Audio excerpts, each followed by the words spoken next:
Hello बच्चों, क्या हाल चाल, कैसे हैं आप लोग। अच्छे हैं तो अच्छे रहिए, स्वस्थ रहिए, पढ़ते रहिए। तो आइए स्टार्ट करते हैं। आज का हमारा जो सब्जेक्ट है वो है बिजनेस इन्वायरमेंट। ये बिजनेस इन्वायरमेंट का सेकंड लेक्चर है जिसमें 100 MCQ क्वेश्चंस जाएंगे। इससे पहले 100 MCQ क्वेश्चन जा चुके हैं। जो बच्चे नहीं देखे हैं तो इसका लिंक डिस्क्रिप्शन बॉक्स में दिया गया है, वहाँ से भी आप देख सकते हैं। तो आइए स्टार्ट करते हैं business environment first MCQ 100 MCQ question, और ये सेकंड पार्ट है। देखिए, सबसे पहले स्क्रीन पे दिखाई दे रहा है कि व्यवसाय का क्या आशय है। ठीक है, तो व्यवसाय का क्या आशय है। तो व्यवसाय का तात्पर्य होता है माल एवं सेवाओं के क्रय विक्रय के साथ सामाजिक उत्तरदायित्व का निर्वहन करना। ठीक है, दूसरा हमारा क्वेश्चन है कि व्यवसाय में क्या सम्मिलित है। बताइए, व्यवसाय में क्या क्या शामिल है। व्यवसाय उद्योग, केवल व्यवसाय, केवल वस्तुओं का क्रय विक्रय, व्यापार व व्यापार की सहायक क्रिया। तो सही ऑप्शन है व्यापार और व्यापार की सहायक क्रिया क्या होती है, व्यवसाय होती है। अगला हमारा तीसरा क्वेश्चन है कि निम्नलिखित में से कौन सी आर्थिक गतिविधि है। आर्थिक गतिविधि पूछ रहा है। एक वकील का पेशा, एक डॉक्टर का पेशा, एक प्राध्यापक माने टीचर का पेशा, एक पेशेवर टेनिस खिलाड़ी का टेनिस खेलना। बताइएगा कौन सी आर्थिक गतिविधि है, बता सकते हैं इसमें। वकील का पेशा, ध्यान से देखिएगा, वकील का पेशा, डॉक्टर का पेशा, अध्यापक का पेशा। इस तरह ये तीनों जो पेशे दिख रहे हैं वो आर्थिक गतिविधि के अंतर्गत नहीं आता। और एक पेशेवर टेनिस खिलाड़ी का जो पेशा है, वैसे नियमानुसार तो देखेंगे तो ये चारों जो पेशा है वो इकोनॉमिक एक्टिविटीज़ के अंतर्गत नहीं आता। तो सही में तो सारे ऑप्शन गलत है, क्योंकि ये आर्थिक गतिविधियों के अंतर्गत ये नहीं आता। ठीक ना, ये क्वेश्चन वैसे एग्जाम में ये पूछा गया है एक बार। ठीक है, नेक्स्ट हमारा क्वेश्चन है निम्नलिखित में से कौन सी क्रिया उद्योग में शामिल है। उद्योग में कौन सी क्रिया शामिल है, बताइए। चौथा क्वेश्चन है हमारा, दिया गया है कि परिवहन कंपनियां, लौह और इस्पात, बैंकिंग संस्थान, इनमें से कोई नहीं। कौन सी क्रिया उद्योग में शामिल है। ध्यान दीजिएगा, लौह और इस्पात उद्योग में शामिल है। अगला है निर्माण उद्योग में निम्नलिखित में से कौन सा शामिल नहीं है। निर्माण उद्योग में क्या शामिल नहीं है। खान से धातुओं को निकालना, बीमा व्यवसाय, आटा मिले, इनमें से कोई नहीं। तो निर्माण उद्योग में खान से धातुओं को निकालना ये शामिल नहीं। अगला है व्यवसाय का उद्देश्य है। व्यवसाय का एक ही उद्देश्य है, लाभ कमाते हुए सामाजिक उत्तरदायित्व को पूरा करना। केवल लाभ कमाना ही नहीं होता। ऑप्शन सी सही है। अगला क्वेश्चन है विदेशी व्यापार से आशय है। विदेशी व्यापार का मतलब होता है जब दो देशों के मध्य वस्तुओं और सेवाओं का आयात निर्यात किया जाता है तो विदेशी व्यापार होता है। तो ऑप्शन ए सही है। ध्यान दीजिएगा, जो भी लोग हमारा वीडियो देख रहे हैं तो वीडियो को अपने फ्रेंड में ज़रूर शेयर करें, क्योंकि सेमेस्टर वाले एग्ज़ाम होने वाले हैं। तो उससे पहले आप लोग तैयारी से अच्छे ढंग से कर लें, बार बार इसको रिवीजन कर लें, ताकि कुछ क्वेश्चन इसमें से मिल जाए, आपको एक आइडिया मिल जाए कि पेपर कैसे आता है। ठीक है, तो आइए 8 नंबर क्वेश्चन हम देखते हैं। निम्न में से कौन सी आर्थिक क्रिया है, बताइए। इसमें से आर्थिक क्रिया कौन सी है। ठीक ना, तो ध्यान दीजिएगा, एक क्वेश्चन जो दिया गया है निम्न में से कि आर्थिक क्रिया नहीं पूछ रहा है, गैर आर्थिक क्रिया पूछ रहा है। मतलब कि जो इकोनॉमिक एक्टिविटीज़ के अंतर्गत नहीं आता। तो व्यवसाय आता है, नौकरी आता है, पेशा आता है, परोपकार नहीं आता है। तो ऑप्शन सी सही है। पुनर्निर्यात व्यवसाय में क्या शामिल है। पुनर्निर्यात व्यापार का मतलब होता है कि जब वस्तुओं और सेवाओं का आयात किया जाता है और आयात करके बाहर ही बाहर उसे बेच दिया जाता है, निर्यात कर दिया जाता है, तो उसे पुनर्निर्यात व्यवसाय कहा जाता है। जिसमें ऑप्शन बी सही है, वस्तुओं और सेवाओं का आयात कर निर्यात करना। ठीक ना, अगला है 10 नंबर क्वेश्चन कह रहा है कि वर्तमान में व्यवसाय की प्रगति का आधार क्या है। व्यवसाय में प्रगति का आधार आज के डेट में है वो हमारा है अधिकतम ग्राहक संतुष्टि, क्योंकि लाभ कमाना व्यवसाय का प्रगति का मुख्य आधार नहीं है, अधिकतम ग्राहक संतुष्टि प्रदान करना ये मुख्य है। 12 नंबर क्वेश्चन कह रहा है व्यवसाय के 2 प्रमुख आधार कौन कौन से हैं? तो व्यवसाय के 2 प्रमुख आधार है उद्योग और वाणिज्य। 12 नंबर क्वेश्चन कह रहा है कि निम्नलिखित में से कौन सी अनुषंगिक क्रिया नहीं है? अनुषंगिक क्रिया कौन सी नहीं है, बताइए कौन सी अनुषंगिक क्रिया नहीं है? बैंक, बीमा, परिवहन, व्यापार, कौन सा ऑप्शन दिख रहा है, बताइए। अनुषंगी क्रिया नहीं है, ध्यान दीजिएगा, इसमें व्यापार आएगा, क्योंकि बैंक, बीमा, परिवहन, ये ध्यान दीजिएगा ये दोनों सेवा प्रदान करने वाले हैं, इसलिए अनुषंगी क्रिया में ये नहीं आएंगे, ठीक ना। ऑप्शन डी सही है। निम्न में से निष्कर्षण उद्योग कौन सा है? तो ध्यान दीजिएगा, समुद्र तल से मछली निकालना निष्कर्षण उद्योग के अंतर्गत आता है। जैसे कि पशुपालन दिया है, मुर्गी पालन दिया है, वृक्षारोपण दिया है, ये सब निष्कर्षण उद्योग नहीं है। अगला है 14 नंबर क्वेश्चन, निम्न में से जनिक उद्योग कौन से? जनिक मतलब हमारे आपके द्वारा किया जाने वाला। पशुपालन है, क्योंकि शिकार, खनिज पदार्थ निकालना, वनों से लकड़ी निकालना, ये जनिक उद्योग के अंतर्गत नहीं आता। अगला है राजकोषीय नीति का उद्देश्य नहीं है। कौन सा राजकोषीय नीति का उद्देश्य नहीं है? देखिए ऑप्शन कौन कौन सा दिया है। पहला दिया है इसमें ऑप्शन संसाधनों की गतिशीलता करना, उसके बाद दिया है आर्थिक विषमता को रोकना, आर्थिक विषमता बनाए रखना, स्फीतिजनक प्रभावों को रोकना। तो सही ऑप्शन है सी, आर्थिक विषमता को बनाए रखना, ये मौद्रिक नीति का उद्देश्य नहीं है। अगला है कि लागत लाभ विश्लेषण का भारत में प्रथम प्रयोग करने वाले व्यक्ति थे।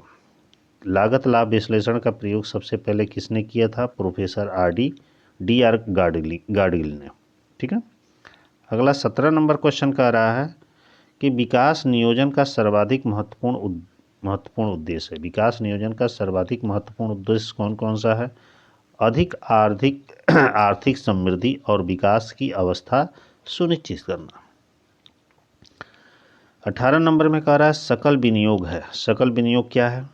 सही ऑप्शन इसका डी होगा, सकल व्यापारिक बचतें प्लस व्यक्तिगत बचतें प्लस सरकारी बचतें, ये तीनों मिलाकर सकल विनियोग कहलाता है, ठीक है।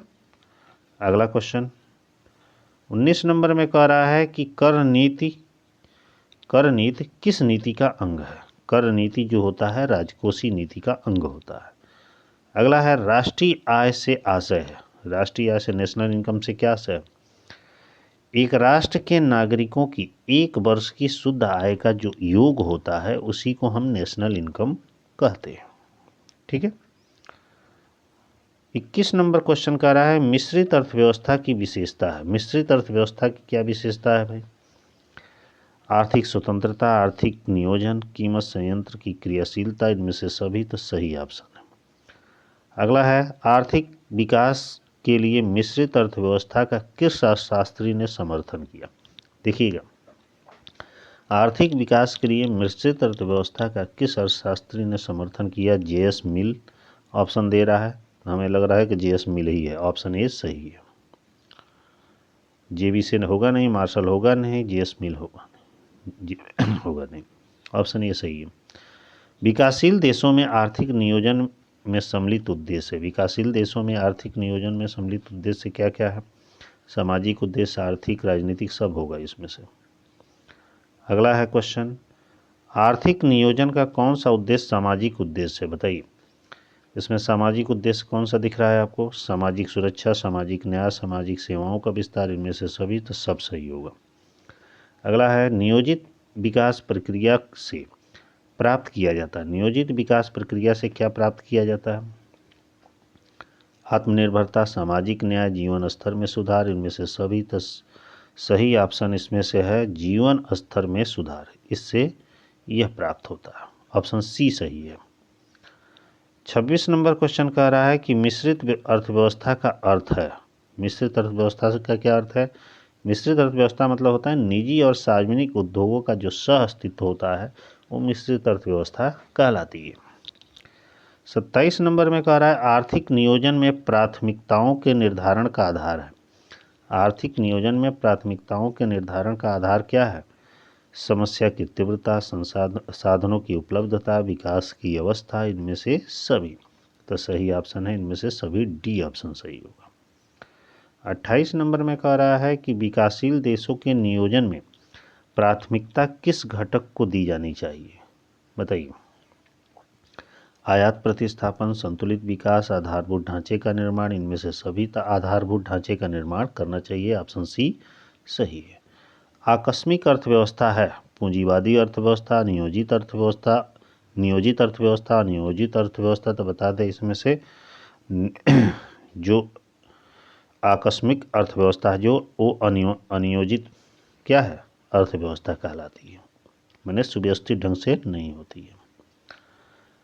30 नंबर में कह रहा है कि हेरोड डोमर विकास मॉडल पर आधारित थी भारत की कौन सी पंचवर्षीय योजना?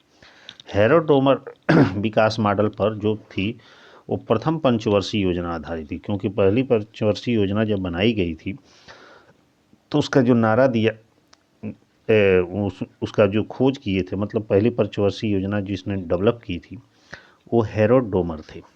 अगला है भारत की द्वितीय पंचवर्षीय योजना की रूपरेखा किसने तैयार की? तो द्वितीय जो रूपरेखा है वो पीसी महालनोबिस ने रूपरेखा इसकी रखी। ऑप्शन सी सही है। 32 नंबर में कह रहा है अशोक रुद्र संबंधित है भारत की।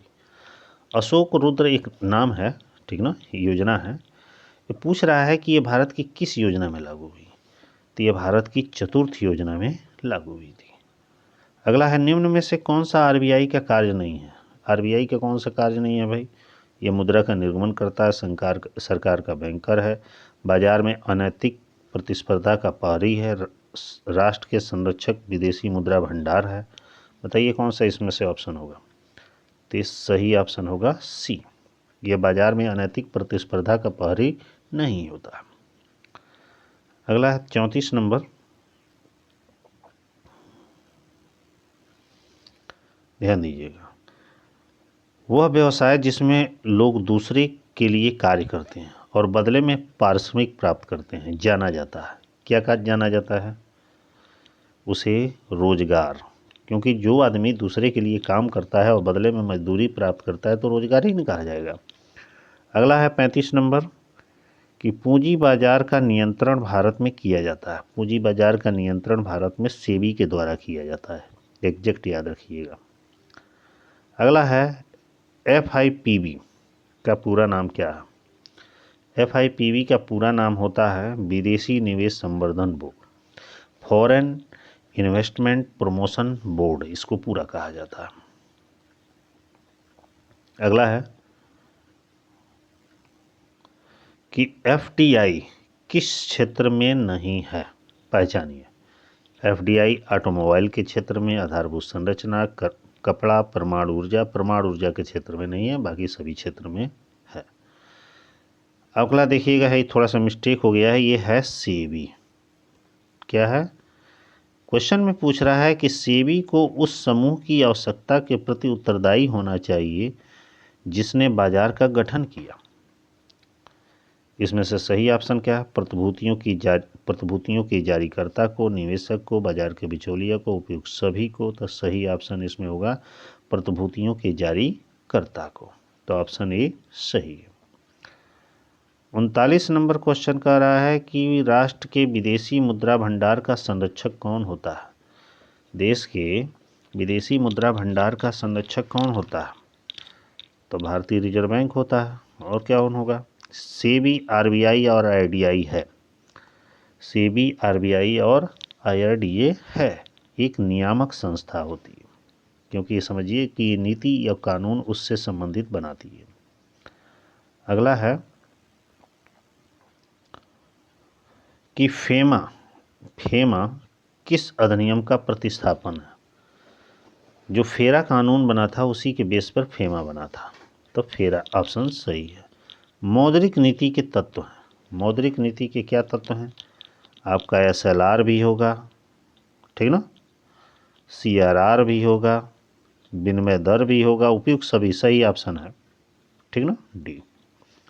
अगला है 43 नंबर, थोड़ा सा छोटा करें इसको। किसी वाणिज्यिक बैंक को अपनी कुल जमा राशियों का जो भाग नकदी के रूप में रिजर्व बैंक के पास रखना पड़ता है उसे क्या कहा जाता है?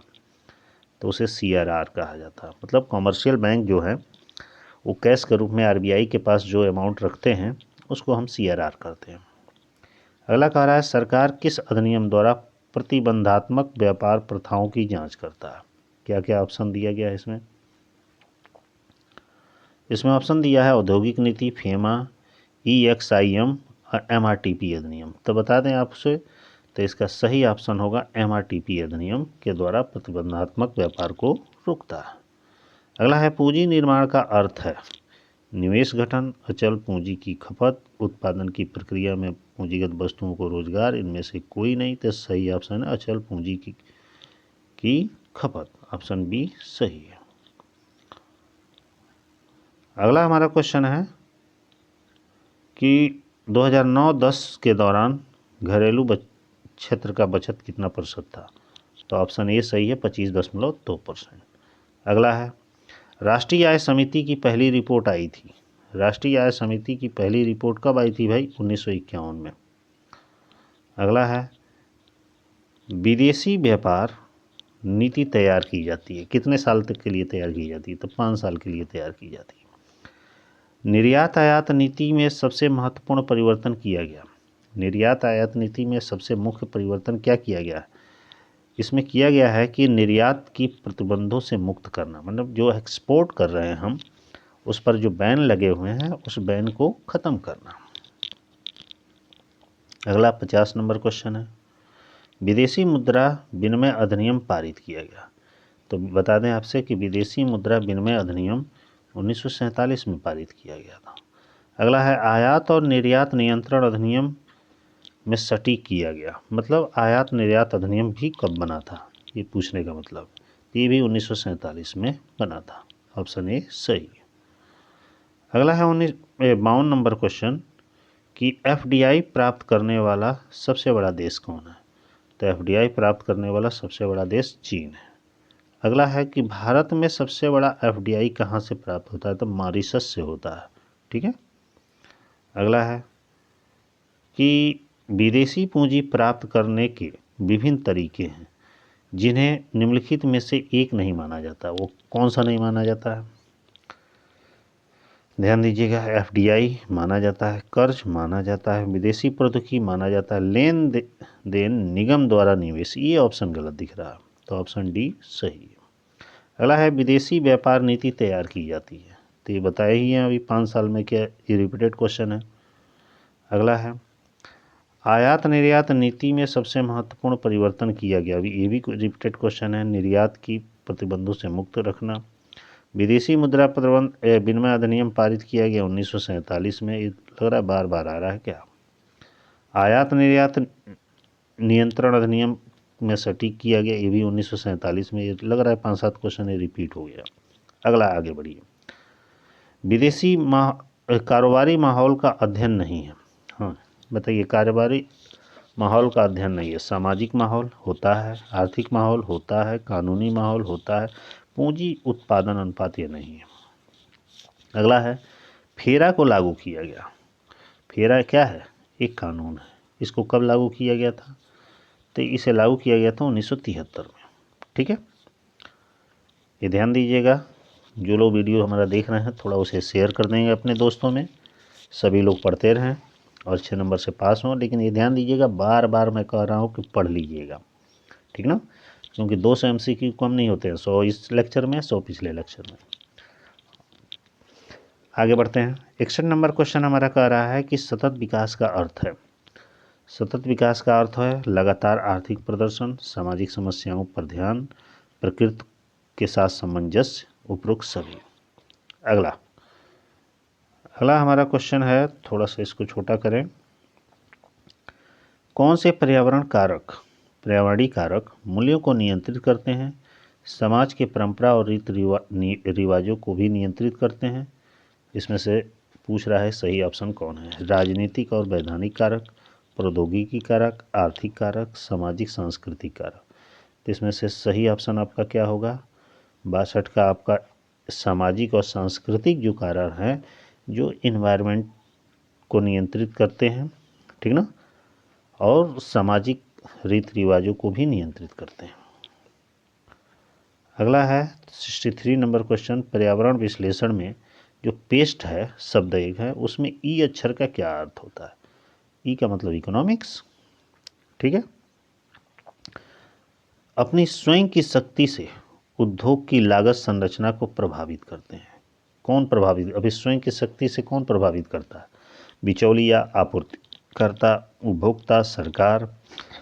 तो आपूर्तिकर्ता जो होते हैं वो स्वयं की शक्ति से औद्योगिक संरचना या व्यावसायिक संरचना को प्रभावित करते हैं, जो सप्लायर होते हैं। तो ऑप्शन बी सही है। अगला है 65 नंबर क्वेश्चन का आ रहा है कि बाजार की मूल्य संवेदनशीलता सूक्ष्म वातावरण के किस तत्व का एक महत्वपूर्ण कारक है? आपूर्तिकर्ता का, बाजार का, बिचौलिया का, देखें एक और कौन ऑप्शन दे रहा है इसमें, ग्राहक। तो देखिएगा इसमें सही ऑप्शन आपका ग्राहक ही होगा, तो ऑप्शन डी इसका सही है। 66 नंबर क्वेश्चन है कि विपणन पर्यावरण के केंद्रीय स्थिति पर कौन कब्जा रखता है? विपणन पर्यावरण के मेन केंद्रीय सेंटर पे कौन कब्जा रखता है? उपभोक्ता, ग्राहक, संस्था, उपरोक्त सभी। तो सही ऑप्शन है सब इस पे कब्जा रखते हैं, ऑप्शन डी सही है। अगला कह रहा है संगठन और पर्यावरण के बीच के संबंध को वर्णित किया जाता है। क्या वर्णित किया जाता है? जानकारी के लेन देन से, साधन के लेन देन से, शक्ति और प्रभाव के लेन देन से, उपरोक्त सभी। तो सही ऑप्शन इसमें होगा उपरोक्त सभी। 68 नंबर क्वेश्चन कह रहा है कि निम्नलिखित में से कौन सा आर्थिक पर्यावरण का हिस्सा नहीं है? कौन हमारा जो इकोनॉमिकल इन्वायरमेंट का हिस्सा या पार्ट नहीं है? बाजार और व्यापार चक्र, उपभोक्ता खरीद प्रतिरूप, उपभोक्ता खर्च की ताकत, ब्याज और विनिमय दर। तो ऑप्शन सी ही होगा उपभोक्ता खर्च की ताकत। 69 नंबर क्वेश्चन कह रहा है कि मानव जनसंख्या के अध्ययन को कहा जाता है कौन पर्यावरण कहा जाता है? तो इसे जनसांख्यिकी पर्यावरण कहा जाता है, ठीक है ना, ऑप्शन बी सही है। 70 नंबर क्वेश्चन कह रहा है कि निम्नलिखित में से कौन सा सरकार की नीतियों में बदलाव का व्यापार और उद्योगों पर असर करता है? क्या असर करता है? बढ़ती प्रतियोगिता, बदलाव की आवश्यकता, ग्राहक की मांग, उपरोक्त सभी। तो सही ऑप्शन इसमें से होगा आपका बढ़ती प्रतियोगिता ही एक ऐसी है जो सरकार की नीतियों में बदलाव का व्यापार और उद्योग पर असर डालती है। अगला क्वेश्चन है उदारीकरण का मतलब क्या है? उदारीकरण का मतलब होता है कि जो हमारा व्यापार हो रहा है उसमें नियम कानूनों में कुछ ढील दी जाए। जैसे इस यहाँ पे दिया है ऑप्शन सी, लाइसेंस की समाप्ति और सरकारी नियंत्रण में जो कमी की जाती है उसी प्रक्रिया को उदारीकरण कहा जाता है। अगला क्वेश्चन है 72 नंबर कि निम्नलिखित में से कौन सा व्यावसायिक पर्यावरण का आयाम है? व्यावसायिक पर्यावरण का आयाम क्या है? आर्थिक और सामाजिक, प्रौद्योगिकी और आर्थिक, वैधानिक और सामाजिक, तो उपरोक्त सभी। तो 72 का डी सही है। 73 नंबर क्वेश्चन कह रहा है कि व्यापार एवं उद्योगों पर लगाए गए नियंत्रण और प्रतिबंध ढील का अर्थ क्या है? अब देखिए व्यापार और उद्योग पर जो नियंत्रण लगाए जाते हैं उसमें जो ढील दिया जाता है उसका सीधे सा मतलब एक है कि उदारीकरण, ठीक है। व्यावसायिक पर्यावरण का सबसे तेज बदलने वाला तत्व कौन सा है? तो सबसे तेज बदलने वाला इसमें तत्व जो दिया गया है वो प्रौद्योगिकी है, क्योंकि टेक्नोलॉजी जो हमारी होती है वो बिजनेस इन्वायरमेंट में बड़ी तेज़ी से बदलाव लाती है। अगला 75 नंबर हमारा क्वेश्चन कह रहा है कि अर्थव्यवस्था जिसका नियमन और प्रबंधन निजी व्यक्तियों द्वारा किया जाता है वो कौन सी इकोनॉमी कहलाती है? वो पूंजीवादी इकोनॉमी कहलाती है। तृतीय सेक्टर का अर्थ क्या है? तृतीय सेक्टर का मतलब है सेवा क्षेत्र, ठीक है ना। अगला है 77 नंबर, मुक्त उद्यम के सिद्धांत पर आधारित एक आर्थिक प्रणाली है। तो मुक्त उद्यम सिद्धांत पर आधारित कौन सी प्रणाली है? पूंजीवादी, ठीक ना। भारत में उदारीकरण और निजीकरण की शुरुआत कब हुई थी भाई? 1991 में हुई थी। अगला है 79 नंबर क्वेश्चन। एक चीज़ और बता देना, ये ध्यान दीजिएगा कि मैंने जितने भी ये क्वेश्चंस दिए गए हैं सारे क्वेश्चनों का आंसर अपने जानकारी के हिसाब से सही दिए गए हैं। कहीं हो भी सकता है कि किसी एक आध क्वेश्चन में मिस्टेक आ सकता है, लेकिन चांसेस उसके कम हैं, ठीक है ना। तो एक बार अपने स्तर से भी देख लीजिएगा, लेकिन मेरी जानकारी के हिसाब से सारे क्वेश्चनों का आंसर लगभग सही है, ठीक है ना। तो 79 नंबर क्वेश्चन पे चलते हैं कि कौन सा आंतरिक वातावरण का तत्व नहीं है? आंतरिक वातावरण का तत्व क्यों नहीं है? मुद्रा और पूंजी बाजार, विपणन क्षमता, परिचालन क्षमता, व्यक्तिगत क्षमता। पहले ही ऑप्शन होगा मुद्रा और पूंजी बाजार। अगला है पर्यावरण के बुनियादी अध्ययन के लिए जरूरी है। क्या जरूरी है भाई? दीर्घकालीन योजना। और देखते हैं क्या है। और अगला है अधिकतम उत्पादन, तकनीकी उन्नयन, सामाजिक आर्थिक परिवर्तन होगा, ठीक है। और 81 नंबर क्वेश्चन का रहा है निम्नलिखित में से कौन सा कथन सत्य है? सत्य पूछ रहा है। मैक्रो बल बेकाबू है, ये तो गलत रख रहा है। 82 नंबर क्वेश्चन इसी में है, 81 का बी है, जनसांख्यिकी वातावरण एक देश से दूसरे देश में भिन्न नहीं होता, ठीक है। अगला क्या है? परिस्थितियां पर्यावरण में कच्चे माल की आबादी और विकास दर शामिल है, ये भी सही है। इन सब मतलब ये हमको लग रहा है चारों सही है 81 का।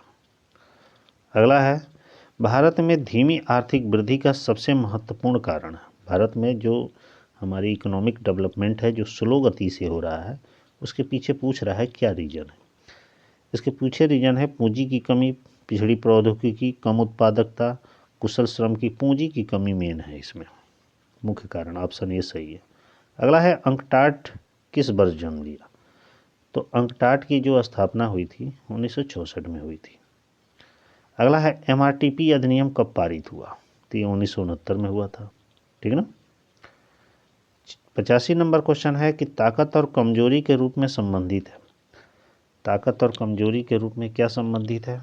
आंतरिक पर्यावरण, ऑप्शन ए सही है। अगला है शोट विश्लेषण में बाहरी कारक क्या है? अवसर और धमकी, ठीक ना।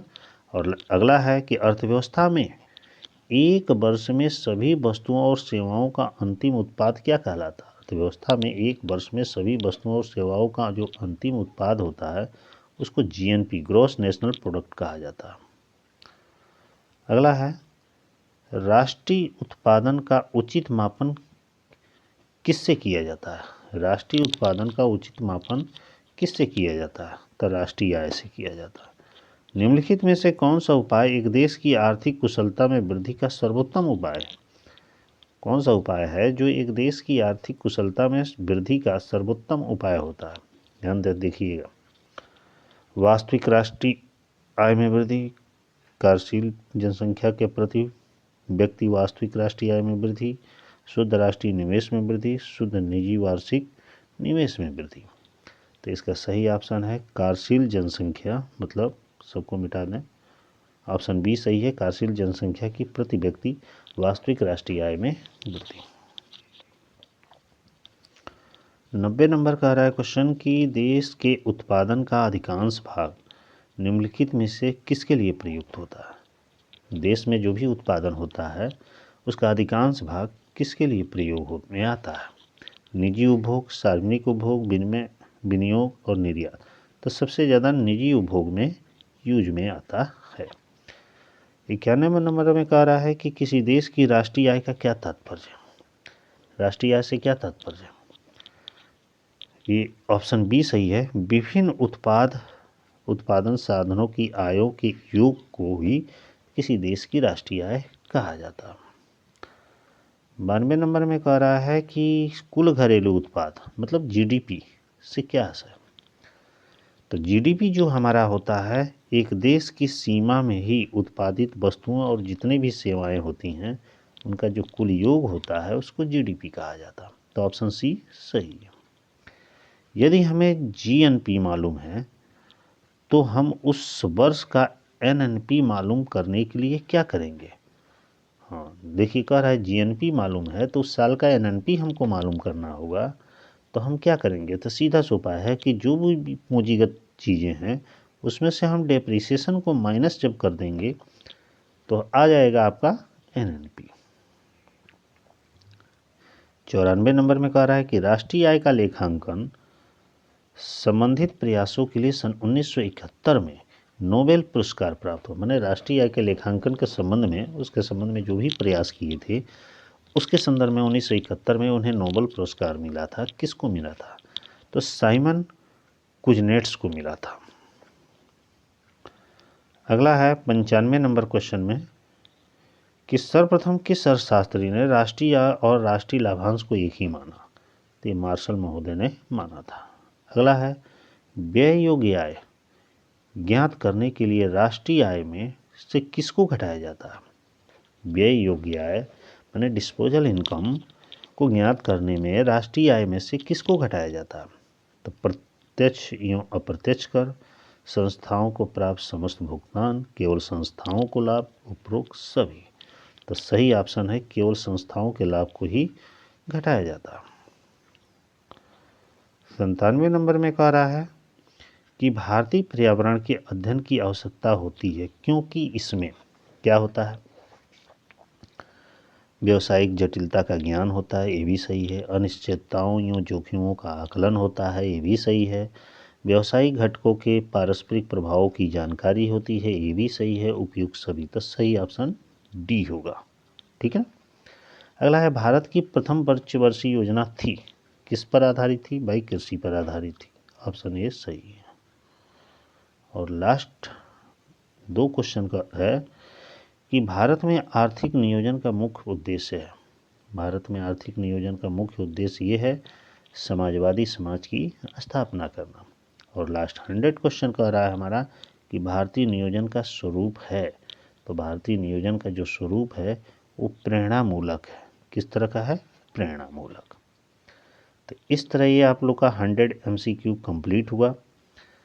इसी तरह आप लोग के लिए बहुत ढेर सारे लेक्चर अलग अलग पेपरों का मैं लेते आऊँगा और हर एक लेक्चर में प्रयास करेंगे कि 100 क्वेश्चन आपके लिए दे दें। ठीक ना। तो इसी तरह चैनल पर बने रहिए और वीडियो अच्छा लगे तो अपने फ्रेंडों में ज़रूर शेयर करिएगा, क्योंकि इस तरह के वीडियो आप लोग के लिए कंटिन्यू बनाते रहेंगे। पहले भी बनाए थे, अब भी बनाएंगे और आगे भी बनाते रहेंगे।